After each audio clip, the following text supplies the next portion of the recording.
Hello and welcome to Daily Tech Tutor. In this tutorial, we're going to show you how to fix the import range internal error in Google Sheets. If this video helps you, then consider subscribing and liking the video. So you have used import range to pull data from another sheet, but instead of your data, you're getting an internal error. Don't worry, let's fix it. First, double check the import range formula. It should look like this: equal import range, then cell with URL of source sheet, and then cell with source range. Next, the most common issue is the permissions. If this is your first time connecting two sheets, Google needs your permission. Just click on the cell with the error and hit allow access. That alone fixes it most of the time.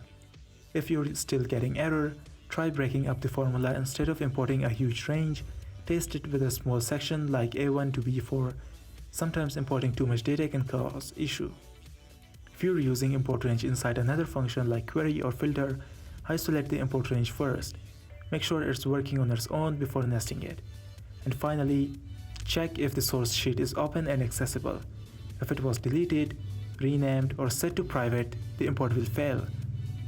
That's how you fix the import range internal error step by step. This was for today's tutorial. If this video helped you, then consider subscribing and liking the video.